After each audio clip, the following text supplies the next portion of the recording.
joining us today. It's our pleasure and honored to have Professor Ridhi KASHYAP with us today.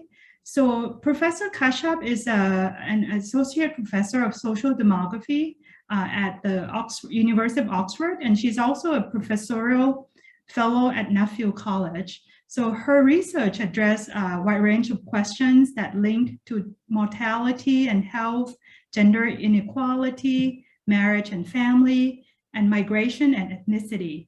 So she's currently a co-leader of the strand of digital and computational science within the Oxford Leverhulme Center for Demographic Science. So she's working on different topics to advance the use and applications of the digital and computational innovations in social and demographic research. And her works try to look at the implications of these digital technologies on demographic and development outcomes. So without further ado, please let me now hand over to Professor KASHYAP, who will talk about, her talk is titled The Digital Revolution and Gender Equality Perspective from Digital Demography. So thank you so much. Over to you, Ridhi. Great, thank you very much for that introduction. I'm going to try and share my screen now and make sure that. Can I confirm that you can see it? Yes. Okay, great. So thank you very much for having me, and I'm very excited to talk to the audience in Singapore. I appreciate that this is the end of the day on Friday for you, and it's the beginning of the day for me in the UK. So, hopefully I can talk about things that are exciting enough that it's worth staying a bit longer on Friday afternoon. So as was introduced, I'm Ridhi KASHYAP, and I'm primarily a demographer. That's how I identify myself, and a quantitative social scientist. But in the past few years, I've become very interested in the growing area of computational social science. And what I'm going to talk about today is really what I see as the intersection of demography with computational social science, which is this area of digital and computational demography. There's an IUSSP, the International Union of Scientific Study of Population, has a panel, an ongoing panel on digital and computational demography, in which I'm a member. And if you are interested in this topic, that's one opportunity as well to interface and interact with a growing community in the digital and computational demography. So what I'll talk about today is essentially the digital revolution and its social as well as its data impacts. And specifically, since my research is very interested in questions of gender and gender inequalities, especially in a global perspective, I'll talk about what digital demography can tell us about gender equality and gender inequality. So before I go further, let me start off by clarifying what I mean by the digital revolution. And the digital revolution is this, which is the technological subscriptions and how they're increasing over time. So it's really, as this figure shows, the technological diffusion, primarily the diffusion of mobile phones and the internet, that have really taken off since the 1990s. First, we see the diffusion of mobile phones here, that's in red. And then we see also later on by the mid-2000s, mobile internet. We also see increases here in gray in fixed internet. And we see a plateau in landline subscriptions. So the digital revolution is this, the diffusion of the internet and mobile phones, really starting at the turn of the new millennium. Now, this is a global picture, but really, if we disaggregate this by global regions, we look across Africa, Asia, Europe, we really see that the digital revolution is a global revolution. Now, the levels of technology subscriptions per capita by region vary. So we, of course, see levels of mobile phone diffusion and internet diffusion is considerably lower in Africa than it is, for example, in Europe. But at the same time, we see that the scale of increase is really everywhere. It's global. The other thing that's worth pointing out is that if you look at some parts of the world, so here if we look at Africa, we really don't see any blue bars at all, right? We see essentially that mobile phones are the first large-scale telecommunication infrastructure that have in some sense, that are the first telecommunication infrastructure in Africa in a way that landlines just never diffused as much. So mobile phones are in some sense, a very new technology, telecommunication technology, because Africa never really had the landline stage of telecommunication development, right? So the potentials when thinking about the social impacts are quite striking when we think of some regions in the world in particular. So the digital revolution, I'm going to argue, is really, we can think of it in two ways, and that's relevant also from a demographic perspective, because the digital revolution is first and foremost the social revolution. And the key question here is, well, if it is a social revolution, I think we can all agree that we use the internet, we use mobile phones widely across various domains in our life. We're having this conversation right now across many oceans and geographical distances because of the internet. So the digital revolution has radically transformed how we seek information, how we communicate, how we access vital goods and services. So it is fundamentally a social transformation of a really significant magnitude. But I think the next question is, if it is a social transformation, well then who and for whom, how and for whom are these digital technologies really affecting social outcomes, and in particularly demographic outcomes and behaviors? So this is a question that I've become very interested in, is digital technologies matter, and clearly they matter in so many domains in our life that then touch upon demographic behaviors. If that is the case, then how and for whom is the question that we need to empirically investigate. And in my research, I've been thinking a lot about this question in relation to sort of the broader global sustainable development agenda and the various discussions surrounding closing inequalities, particularly gender inequalities that are enshrined within the SDG agenda. So that's SDG 5. The second feature of the digital revolution is that the fact that we use the internet and mobile technologies so much in so many domains of our life means that because of the digitization of information and the fact that these technologies are, by virtue of us using them, constantly generating new streams of data, well, what do these new data sources mean for population measurement, right? And that's another interesting facet of the digital revolution that I'm very interested in, which is, first, if the digital revolution has created a whole set of new populations in the world, digital online populations, can we use some of the tools of demographic analysis to then study these new populations? Because ultimately, if the goal is to do population generalizable measurement, which is what demographers try and do, we surely need to understand the demographic characteristics of online digitally connected populations that are often spread across multiple different platforms, if we think about the nature of the internet, and so on. So these are really two aspects that I want to talk about today. And rather than giving you for just sort of one paper or maybe even two papers, I'm going to give you in some sense highlights of different work that I've done in the past few years in this area, touching on both the social aspects as well as the data aspects of the digital revolution. So I should start off by saying that the idea that there's social impacts of technology is not a new one, right? There's both empirical literature as well as a large theoretical literature that talks about how media technologies in particular provide exposure to new information and behaviors that can help shift attitudes. So there are studies, for example, Jensen and Oster, 2009, that looks at cable TV and the diffusion of cable TV and gender attitudes in India. La Ferrara and colleagues look at soap operas and fertility in Brazil. So there are empirical studies that show the impacts of media technologies such as TV in particular. And there's also, of course, as I said, a theoretical tradition. If we think about diffusion theories of fertility decline, a lot of diffusion theories talk about how technologies have the potential to alter paths for social learning and social interaction. So this is, again, there's good theoretical reasons for us to anticipate technology's effects. Why should we care about mobile phones in particular, which is really, for me, a key technology that we need to think about, particularly when we think of low income, but also middle income countries, is that first, as I was saying before, mobile phones are, for example, in Africa, the first large-scale telecommunication infrastructure in a way that landlines never were. So there was no landline stage of telecommunication development.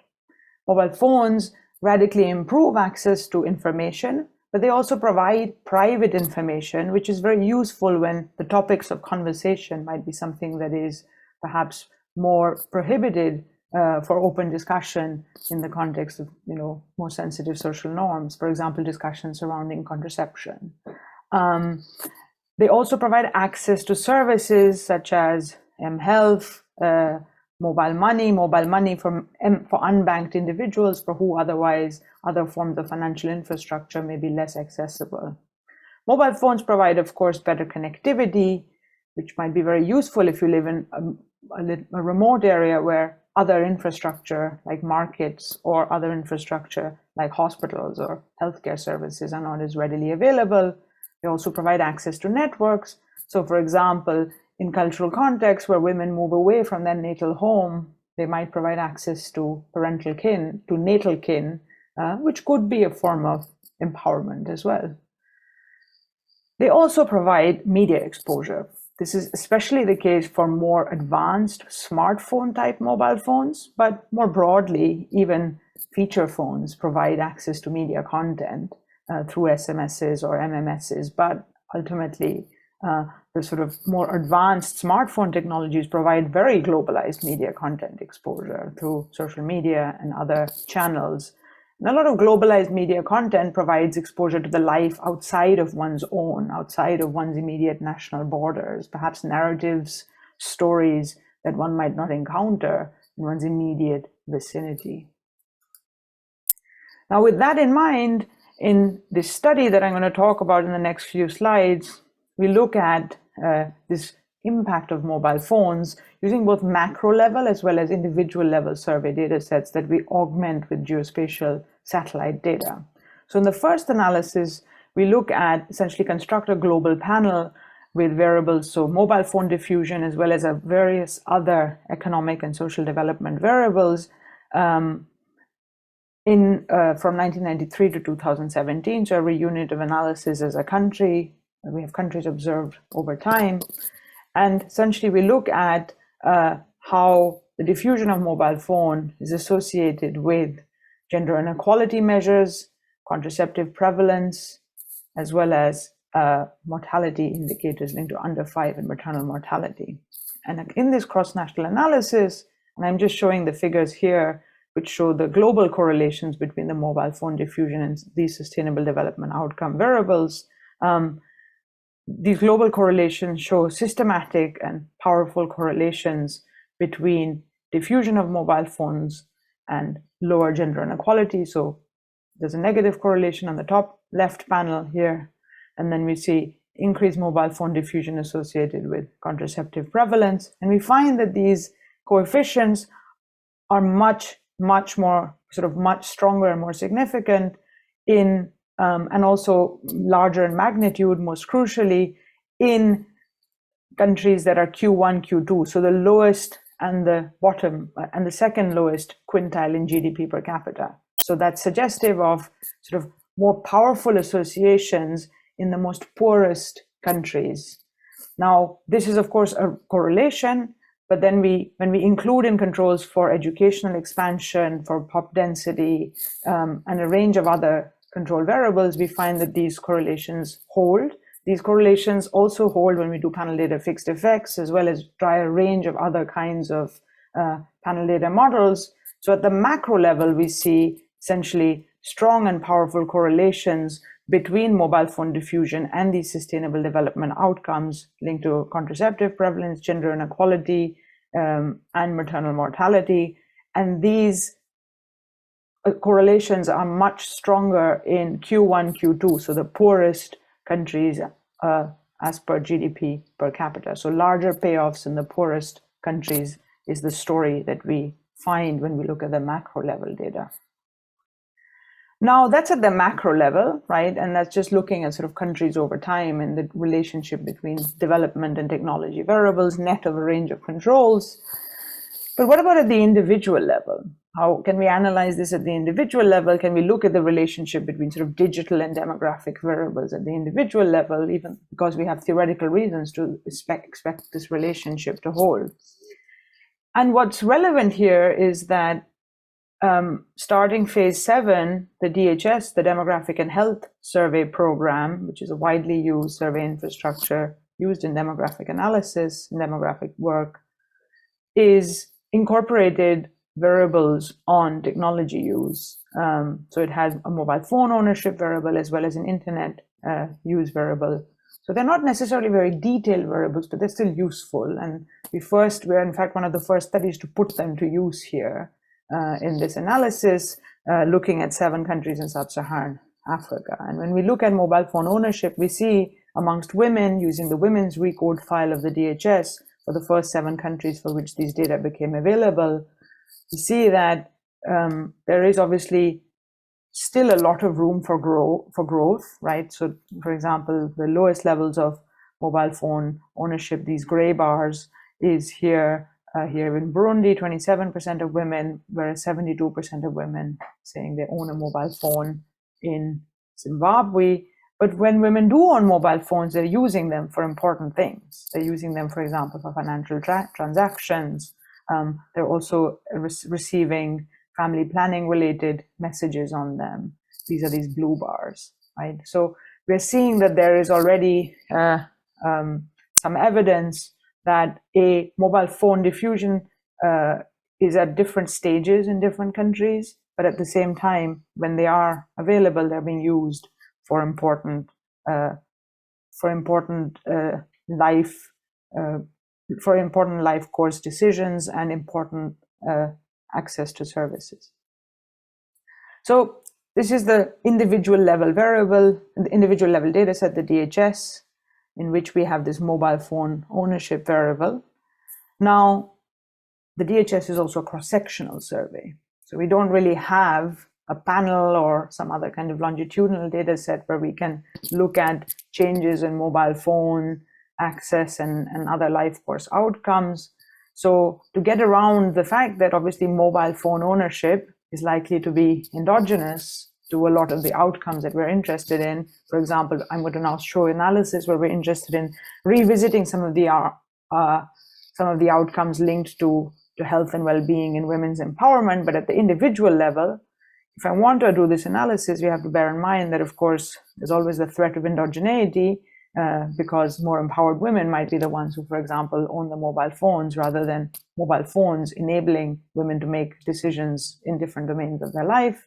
So to address this, we need to leverage some kind of natural experiment or a quasi-experimental strategy. And what we do here to address this endogeneity is we use lightning strikes observed from satellites as a quasi-experiment, because there's poorer mobile connectivity in places where lightning strikes happen much more, because mobile phone antennas break down, cell phone towers break down, and because of that, we have essentially an exogenous source of variation for poorer mobile adoption in some areas relative to others. This is a climactic variable. So you can see here, these are places where lightning strikes observed via satellite. These red zones are ones where there's more lightning strikes. And we use this to instrument mobile phone ownership. And we find that it's a very strong instrument in the first stage. And then we also put both lightning strikes and coverage in the first stage as sort of 2 instruments jointly to predict mobile phone ownership. So this essentially gives us a quasi-experimental setup where we can leverage and study plausibly causal impacts of mobile technologies on these outcomes of interest. So when we looked at these effects of mobile phone ownership among women on outcomes linked to decision-making surrounding contraception, equality in decision-making surrounding health, household purchases, and their own mobility, which is a sort of standard DHS measure on empowerment, using modern contraception, knowing where to get an HIV test, as well as testing for antenatal care and having tested for HIV within an antenatal care essentially outcomes linked to empowerment for women and health and well-being, we found that there are strong, so in our models, without using the lightning strikes instrumental variable, essentially we see across all these outcomes, net of a range of different controls, we see strong and positive associations. These coefficients, these are marginal effects. These coefficients are positive and significant across all the probit or OLS models. But then for 4 of these 6 models, essentially we see that the coefficients are also robust to the use of the instrumental variables. So they withstand the quasi-experimental strategy and lend support to the idea that these effects that we're seeing are plausibly causal effects linking the use of or ownership of mobile phones to these reproductive and sexual health, as well as women's empowerment outcomes. We don't see statistically significant effects here for these last 2. And although the direction of the effect seems to be pointing in the same direction as the previous one on the left-hand panel. And part of this is because we have a smaller sample here. We only look at those women who had a mobile phone, who were in an area of mobile coverage and had a birth in the last year. So that really reduces the size of our sample as well. But essentially, the fact that we see these associations as being robust to the use of the instrumental variable suggests that these are plausibly causal impacts of technology on sustainable development outcomes in the context of SDG 5. Another interesting finding from this analysis is that we find that the payoffs to technology, similar to what we found at the macro level, the payoffs to technology are much, much larger in the poorest areas. So on the x-axis here, we have a measure of local development, which is computed using night lights. So this is a very novel measure, again, a satellite-based measure. Night lights observed via satellites provide a good measure, a very localized measure of economic development. There's a literature that has shown this. So we look at relative to local development scaled and measured via night lights. A lower value would be lower level of local development. We find the gap between mobile phone and phones are much larger in these poorer areas, showing that the payoffs to technology are larger in the least well-off areas, which is parallel to what we see at the macro level as well in the cross-country analysis. So that paper looks at essentially, again, more gender-related outcomes in relation to mobile phones using the Demographic and Health Survey. Switching to a different outcome here using the Arab Barometer and also using a matching technique to try and address the endogeneity of technology use. We look at migration and especially these kind of heterogeneous effects by gender and by socioeconomic group. Again, coming back to the question of who does technology empower and who does it provide benefits to when thinking about demographic outcomes. In this paper entitled The Internetization of International Migration that came out last year in the Population and Development Review, my co-authors and I, we look at willingness to migrate by internet use. And we look at how internet use predicts willingness to migrate in the Arab Barometer, so looking at range of countries in the Middle East and Arab region. And we find that, in North Africa and Middle East region, we find that there is essentially larger associations, again, between internet use and the willingness to migrate, but the gap or the payoffs to internet use, digital variables on this migration intention variable is much larger for women, right? So women are sort of benefiting more from internet use in shaping these migration outcomes relative to men. The gap between the red and the blue is much larger for women than it is for men. Similarly, we see larger payoffs to internet access and internet use for the illiterate and elementary educated relative to those who have secondary and BA plus education, which is consistent again with this idea that it is those that don't have other networks, that don't potentially have other access to resources through other channels that might potentially benefit from technology and its social impacts. So I've talked about, in this part of my presentation, the social impacts of the digital revolution and looked at outcomes linked to health, well-being, women's empowerment, and also in the last slide, looking at migration and migration intentions in particular. The next part of my presentation, in the remaining time that I have, I look at the digital revolution as data revolution. As I said, the digital revolution, the fact that the internet and mobile phones have diffused rapidly across the world, means that there are essentially new populations that have been created, digital populations that have been created. And I think that the tools of demographic analysis can be used to study these digital populations. That's also useful, not just because it's interesting to apply demographic analysis to study the demographic characteristics of different online populations, but it's also an essential step if we want to do population generalizable measurement with digital variables. I think one of the reasons why a lot of demographers have remained somewhat skeptical of widely taking on digital data sets is partly because there's a suspicion that they're not representative, right? But that's a problem then that demographers, I think, are well positioned to solve. And they themselves should undertake that task to make these more useful. And in the work that I've been doing with my collaborators and my team here in Oxford, we've been looking at global gender gaps using one particular source of data, which is social media advertising data. So what do I mean by social media advertising data? Every social media platform, or actually any online platform, makes its money through targeted advertising. The internet economy is based on targeted advertising, which means that they are able to provide information on their audiences to potential advertisers. So Facebook, for example, here has an ads manager which answers questions such as how many users of X characteristics, gender, location, age, device type are on Facebook.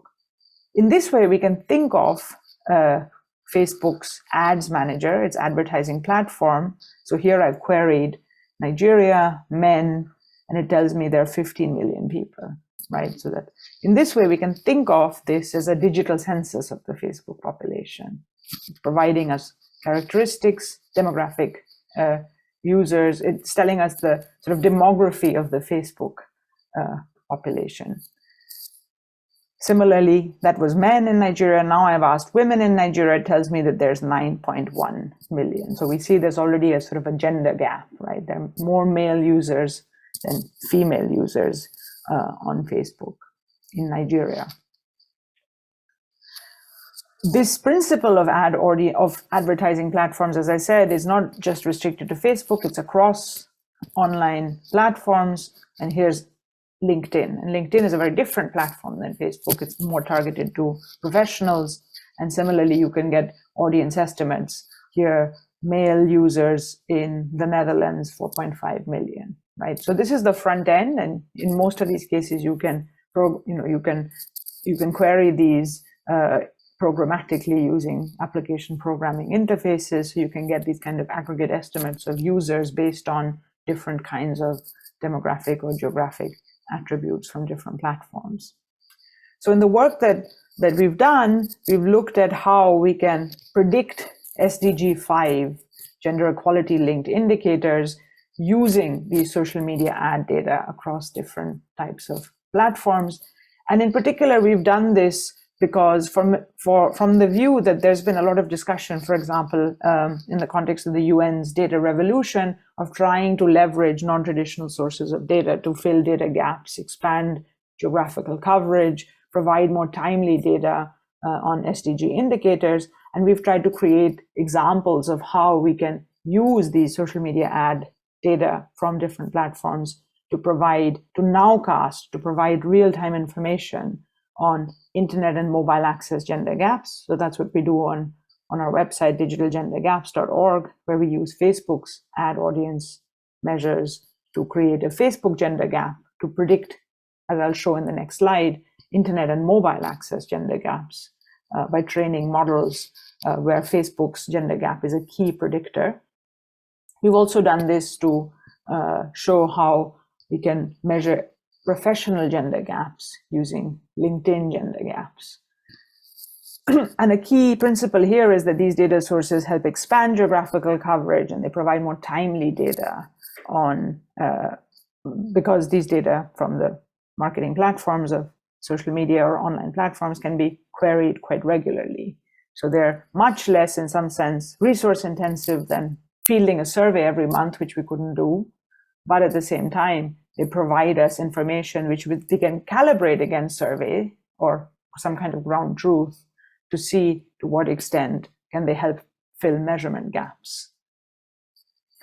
So this is the data gap that I'm talking about. So a few years ago, when I first became very interested in the social impacts of digital technologies, I did an exhaustive review of looking at which data sources collect information on internet and mobile use by gender. And I found that actually there were very few. There are not that many, well-established, easily available survey, nationally representative survey data infrastructures, the kinds that demographers would normally use, that have information on gender gaps or would allow me to compute a gender gap in internet use. So this is data from the International Telecommunication Union surveys, and we found that yes, there are big parts of Africa, South Asia, where we don't have a recently available survey to actually fill this, to be able to compute a gender gap in internet use, to know where are women online and where are they less likely to be online. Now, this is the same indicator predicted using the Facebook gender gap. And the Facebook gender gap is simply the female to male ratio of Facebook 18 plus users, which we get the data from, where we get the data from the marketing API, the one that I was just showing you, the example of Nigeria, divided by the female to male ratio of the actual population. Now, the reason we, of course, need to put the demographic, the offline, the actual population of the country is because there are many parts of the world where there are skewed sex ratios in the population. So we need to, of course, account for the fact that because of either patterns of sex-selective migration or because of differential patterns of fertility and mortality, there may actually be population sex imbalances in the population. So we need to correct for that because we're interested in measuring digital inequality, not a population sex imbalance. So we do that correction in the Facebook gender gap. And we find that this Facebook gender gap is the most predictive variable when we compare it to a range of other social and economic development indicators like the Human Development Index or GDP per capita or other global gender gap indices from the World Economic Forum. So we essentially look at a range of different predictors, and we find that the correlation between survey-based measures of the internet gender gap and the Facebook gender gap, that correlation is the strongest, in excess of 0.85. So this tells us that gender gaps as observed on Facebook are highly predictive of internet gender gaps. That is to say that when women are not on Facebook, they're also likely not to be online in those countries, right? So this is Facebook's population is not a perfect measure, and this correlation is not one, but it is a reasonably good signal of women not being online. We can do the same with mobile phones. We find the correlation between Facebook's gender gap and the mobile gender gap. And by training these models where we use the Facebook gender gap, also in combination with other economic development predictors, we are able to expand global coverage of this indicator, which is the gender gap in internet use. Similarly, we can do for internet gender gaps in mobile use. And we see we have this indicator more widely available, and on our website, we can update it every month as we refresh it with new data. The other thing to bear in mind is when we look at this, we see that in sub-Saharan Africa, but also in South Asia, there are pretty sizable gender gaps in internet use as well as in mobile access, such that women are much less likely to be digitally connected in these populations. And that's a really important recognition, right? That in a number of, for example, development agencies and development interventions, now we see a discussion of the shift to social media outreach, social media informational campaign, digital interventions. But one thing to bear in mind is that we may be excluding women, especially if they are the target audience for many of these interventions. We're likely to be getting highly selected women in some of these contexts where there are large digital gender gaps. In extensions of this work, we're now trying to do the same, but at the subnational level. And we're starting again with Africa, where there are these large gender gaps and also large data gaps. And so this is just preliminary work where we are now trying to build a much more detailed, geographically granular map to look at, what does the subnational gender gap look like? So we're trying to use the DHS, the Demographic and Health Surveys, here as the ground truth. And again, find that the Facebook gender gap is highly correlated with the DHS's internet and mobile gender gap. So we're going to train machine learning models where we are essentially fitting the ground truth with a range of Facebook as well as other geospatial predictors. I said that we can get these audience estimates from a range of different platforms. This is a map here showing the LinkedIn gender gap, computed as the female to male ratio of LinkedIn users. So we see that generally that we have equal usage in most of Latin America, North America, and Europe, but we see that women are much less likely to use LinkedIn here relative to men in South Asia, in Africa, with the exception of Southern Africa. Interestingly, there are some parts of the formerly Soviet Union countries, especially in the Baltics, where we see that there are actually many more female users on LinkedIn than male users. But when we compare this to International Labour Organization, ILO statistics, we actually find that these are the regions in the world where women are actually overrepresented in a lot of professional occupations. So this is not LinkedIn being unusual, but LinkedIn actually reflecting the nature of the labor force in these countries. So one of the key findings from this kind of work is that online gender gaps are reasonably, well correlated with a lot of ground truth measures, but they seem to show better performance for predicting gender gaps when gender inequalities disfavoring women are greater. So as I said, when in places where women are actually not online, we are finding that they're also not on Facebook. That's why they're very good at that's why Facebook gender gaps predict well in areas where gender gaps are larger. And that's also suggestive of the fact that at some point when we find that internet use has become equal, then differential patterns of use, selective patterns of which platforms do people use and which platforms do women and men use, seem to diversify. They become more perhaps choice-based. But even in places where gender inequalities are greater and our models do better, we still see these very interesting biases. So I'll give you a quick example with LinkedIn, where we find that in countries where women are less likely to be online, so here is the ILO Professional Gender Gap Index. This is from survey-based, labor force survey-based estimates, and this is what we predict from LinkedIn's gender gap. So this is a prediction based on our model from LinkedIn data. This is the ground truth. We find they're generally correspondent with one another, but in places where the digital gender gap is disfavoring women, these are these green countries, we actually find that our LinkedIn predictions are much more optimistic about gender equality in the professional labor force. So women who are online seem to be positively selected in these settings where there are these larger gender gaps in digital access. Another quality of these data that I mentioned before is that they provide not just better geographical coverage and resolution, they also give us real-time measurement.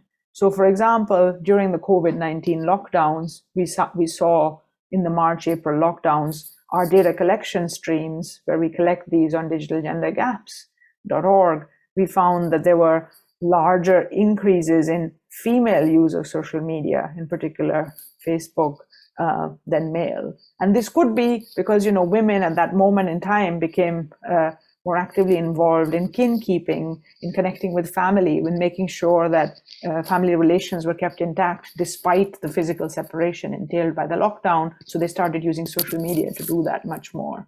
So this could be, the online world picking up women's roles and responsibilities within the house in real time as it's happening. Here's another example of tracking a real-time change during the past summer when Afghanistan experienced essentially the return of the Taliban. We saw that social media activity amongst adolescent girls in Afghanistan over the course of 2021, starting in August and particularly in September, really significantly increased. So girls became a bigger share of teenage Facebook users for a short period in time. And we read this as a form of social online protest. So just around the time, this is the cohort of girls that had never in their life had ever lived under Taliban rule. And then the return of the Taliban meant a lot of female seclusion in public spaces. And what we see here is an example of how potentially we see now new forms of social mobilization online, and the gender dimensions of this are being picked up in our data streams. So just to summarize, the digital revolution has both social as well as data implications, and I've tried to give you a flavor of some of our work that has looked at these questions. And I think it's really important for demography and for population scientists to understand these impacts of digitalization, because they are, in some sense, key to understanding demographic and sustainable development dynamics in the world that we live in. To answer some of these questions about the digital impacts or the impacts of digital technologies, we may actually need to also revise and be creative about the kinds of data sources we're using. So we might need to link our surveys with geospatial satellite data, right? So linking the old and the new is the best way for us to leverage a diversifying data ecosystem, which I think we now live in. And we really should be looking to find ways to do this more. And the demographic analysis of digital populations can help us understand the biases of those new digital populations and understand to what extent the measurements we make from them are generalizable. On the other hand, they can also help us illuminate new kinds of population inequalities, like digital gender inequalities, that we should also be studying. So these are just some of the references of the work that I've talked about today. I'm very happy now to field any questions, and I look forward to any thoughts that you have. And please feel free to reach out if any of this work also appeals to your own interests, and I look forward to the conversation. Thanks. Okay, thank you so much, Ridhi. This is very fascinating and I learned quite a lot. So let me now, if you can stop sharing. So we had first question from Hushu. Hushu, do you want to ask questions? Go ahead. Yes. Hi, thank you so much for your talk. It's very exciting and thought-provoking. I have two small questions. The first one is more a clarification. So in one of the slides of the Facebook ad user gender gap, I'm just curious how to understand the color code for China. As you might be aware, Facebook is not accessible in China, so I'm just wondering what the value of the measurement means. A second question is about the ad audience profile, the data provided by Facebook and other like LinkedIn. I'm wondering if measurement error is a big issue here. I mean, some users may not record or show their true identities or gender or like age. So this kind of information. So I'm just wondering if there have been studies on these measurement errors as to the user profiles. on these social media platforms. And a related question is the ad manager service available to the public, or do researchers have to apply to become an ad manager to access those data? Thank you. Great, thank you very much for your questions. So I'll start off with the third one, since I'll go in reverse order. So the ads manager is essentially a tool for advertisers, right? So it's not actually a tool for researchers. It's being repurposed for research in the examples that I'm presenting. So anyone with a Facebook account or anyone with an account on that social media platform can access these data. So if you have a Facebook account, you can go and say, I'd like to create an ad, and then you can go and get those numbers from there. And there are also, if you get in touch with us, I can point you some tutorials as well to how you could access these data using Python. And in fact, this summer in the context of the Summer Institute for Computational Social Science, which is a global initiative to improve training in computational social science, I'll also be talking a bit about some of these data collection streams more broadly. So anyone with a social media account on that platform can access these data. They're not restricted to any particular group. To your second question, which was on, are there measurement errors? Well, absolutely, that there are duplicate accounts, potentially fake accounts on these platforms. I mean, the reason why we're very interested in the demographic attributes is that in order to set up many of these to set up an account, for example, on Facebook, the minimum information you need to provide is age and gender. But of course, we can't verify if people provide the correct information. But I could say that, that's also true of self-reported surveys, right? We just kind of assume that people are providing the right information. So now there is measurement error potentially, and we don't have any exact numbers on how many fake accounts there are, but of course there are likely to be fake accounts or duplicate accounts. But that's kind of one of the reasons why we focus a lot on relative measures. So we create gender gaps, right? We are looking at female ratio measures. So we never take some kind of full audience count and just use that in the model. We're always trying to create relative indicators. And we find that those are often very predictive of the outcomes that we're interested in. And also, bear in mind that in the work where we are actually using this to expand coverage of SDG indicators, our goal is really to use this as one of many predictor variables. And we just find that these Facebook or LinkedIn gender gaps are actually highly correlated with the real world outcome that we're also trying to model. So that's the second question. And to your first question about China, that's a great observation. So you're absolutely right. China has obviously Facebook is not very widely accessible. You do have about 10 to 15 million users in China. And of course, these are very special users, connecting usually in their unique ways. But so in response to your question, when we originally published the paper, we actually didn't show the estimates for China. On digitalgendergaps.org on the website, for the moment we show them, and that's really because we find that the prediction, so we have a ground truth available from the ITU, and we find that actually the predicted value is actually not that different. Again, because we're using gender gaps, right? We're not using the absolute numbers of users. The gender gap is actually reasonably predictive. So the error between the prediction in the model based on the Facebook gender gap and the ground truth that we have is not that large. So even though originally we didn't show China, we think that because that error is actually, when we got new data available from the ground truth, we found that the error is actually not as large because we're using this gender gap.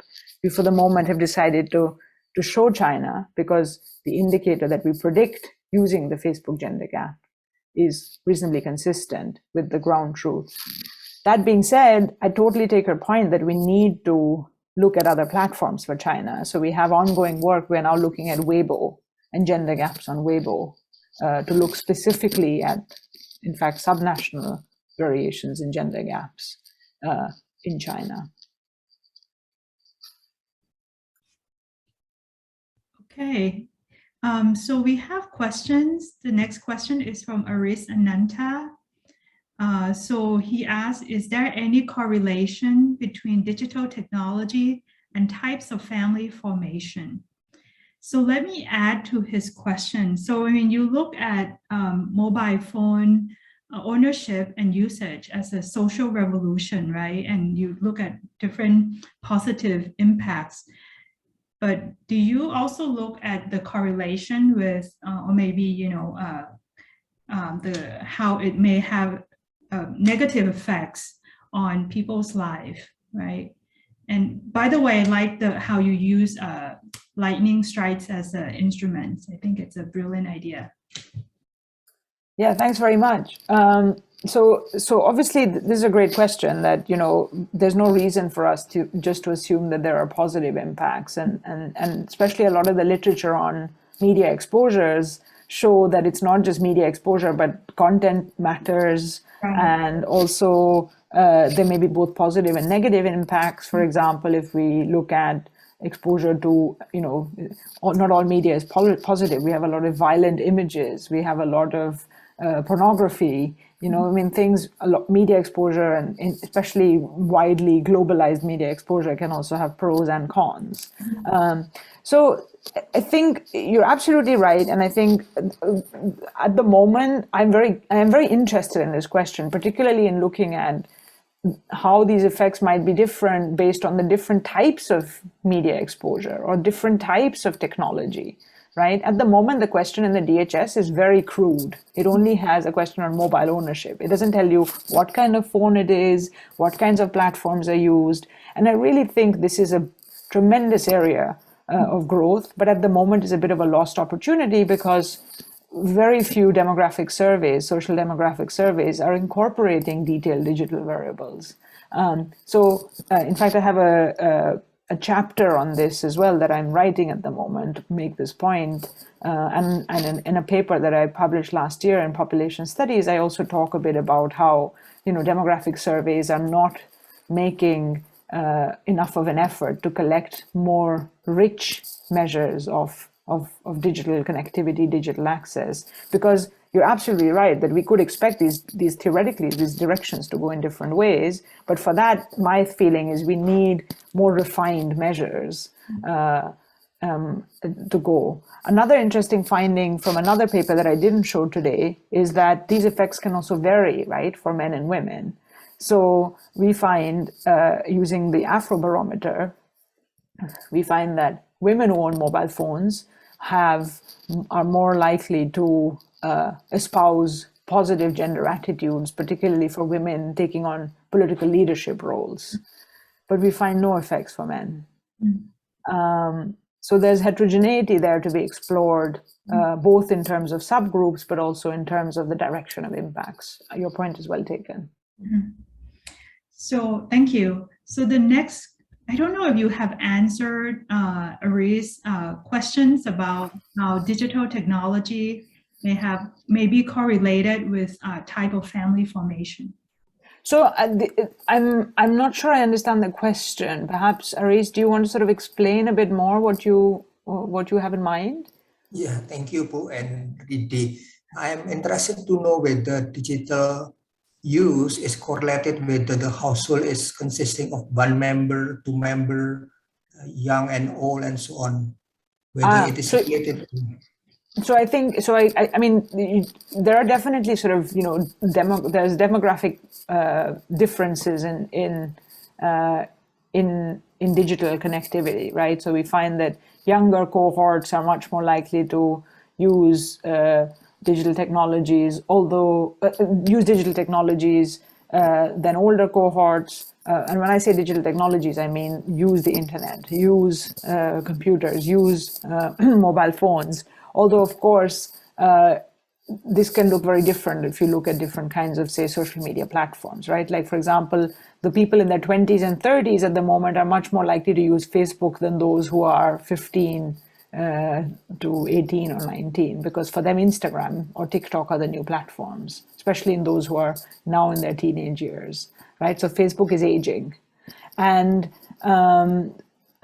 so this is an example of how, you know, when we think of digital technologies, they're actually quite sort of, there isn't one type of digital technology. There are different kinds of patterns that we might see across different devices and platforms. So we see age differences there. We see the gender differences as well, as I was pointing out. But then we also see, you're absolutely right, you know, we might see differences by household type too, right?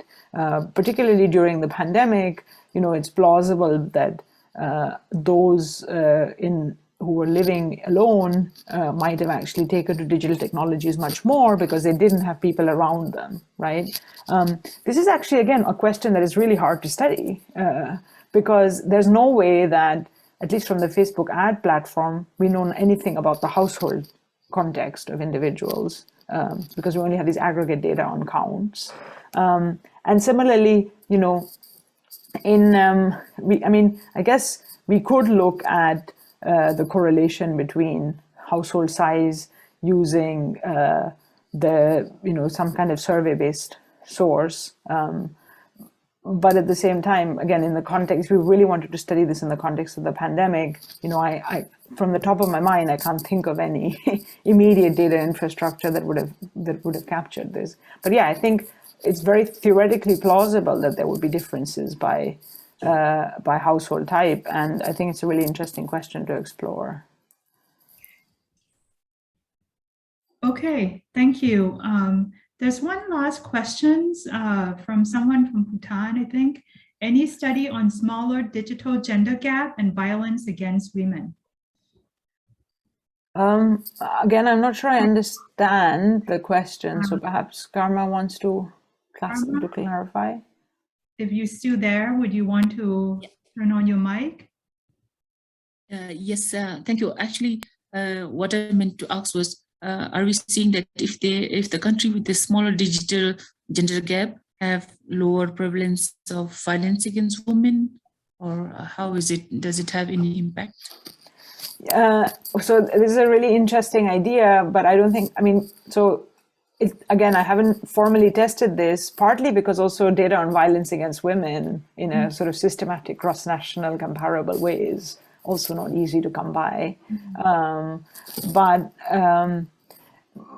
So I don't know if in our analysis, we look at the relationship between the digital gender gap and other kinds of gender gaps, and we find that the correlation between digital gender gaps and education and labor market related gender gaps is the strongest compared with, say, health gender gaps. And particularly the education gender gaps really stand out, which is, you know, consistent with an idea that education and work contexts are relevant for providing access to digital technologies. But I don't, in relation to violence against women, one interesting hypothesis that I have is that, you know, we may find that, of course, violence against women doesn't only happen offline, it also happens online, right? There's harassment online, and that's a big issue. So one of the questions I'm very interested in is, to what extent are places where we see women much less online and much less likely to use social media, to what extent does that reflect systematic patterns of online harassment, right? And I think that's a really, really important question too, because as I was showing when I was discussing the Afghanistan analysis, you know, online spaces are powerful places for social interaction and mobilization, but this also means that there are also sensitive spaces where online harassment and other kinds of violence can also be perpetuated. So I think that's a really, really key question to explore moving forward. Great. And we have Niharika raise her hand. Yes, thank you. Thank you so much, Prof, for the very interesting presentation. I wanted to ask that for the first study about the digital access and its effect on SDGs, so could you shed some light on the mechanisms which would be causing these impacts? Sure, thanks very much for your question, Niharika. So I think I think that, you know, as I tried to say, I think there are essentially sort of three types of mechanisms here that are at play. And I really think the two that are most relevant are first, that mobile phones improve access to information, right? And they connect you to the providers of key bits of information. So particularly relevant in areas where, clinics are not, or say a health clinic might not be very nearby, or a provider of relevant information for family planning might not be real nearby. So that's why you are readily accessible. So they're really key brokers, they provide information, provide access to vital services. And that's why, for example, when we look at some of these outcomes, women who own mobile phones are more likely to know about contraception, right? Not only use it, but also know about it. So we have two types of outcomes there that I showed. So there's this kind of knowledge enhancement mechanism at play. The other thing is that, we also found a link between mobile phones and access to, and just women being able to make their own decisions about household purchases, health, so the empowerment index from the demographic and health surveys. And there, I think another mechanism is that, mobile phones also provide access to key services like in the countries that I was talking about, like mobile banking, right? So mobile money is a key source of that enables people who are otherwise unbanked to access financial security, to have access to banking infrastructure, and I think, and allows them to smooth consumption. So there's also sort of these, economic impacts, which then can, of course, provide empowerment-related impacts. So those are relevant. Again, I think there is this sort of exposure and connectivity, of course, being able to talk more and connect more with friends to share ideas. There's also mechanisms of social learning and new parts of social learning and social interaction that open up when people are more connected with each other. So it's not just, who lives around you immediately, but also you can talk to people around you who are a bit further away. And so it does open up new opportunities for exchange and social learning, which I think is relevant here too, as well as media exposure. Although in this context, I think a lot of the media exposure effects linked to mobile technologies are much more likely to be, or are stronger with, smartphones. And I don't think that a lot of these effects, at least in these contexts, although we don't have a measure, right? We don't know what kind of phone it is. I don't think they're really smartphones that are driving these impacts. I really think a lot of these impacts are just being driven by feature phones in a context where previously no other telecommunication infrastructure was as widespread. Okay, does that answer your question? Yeah, thank you so much.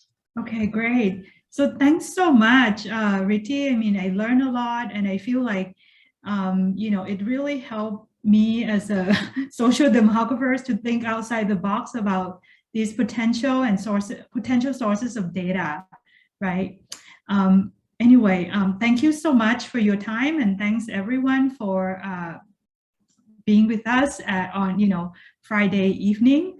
And so by way of closing, so thanks again, and hope to see you all next week. So next week we are meeting on Friday at 10:30 a.m. I think we will welcome Professor Kira Arundel from Indiana University. She will give a talk on gender ideology and mobility. So until then, stay safe and have a nice day. And bye. Thank you so much, Ridhi. Bye. Bye. Thank you. Thank you.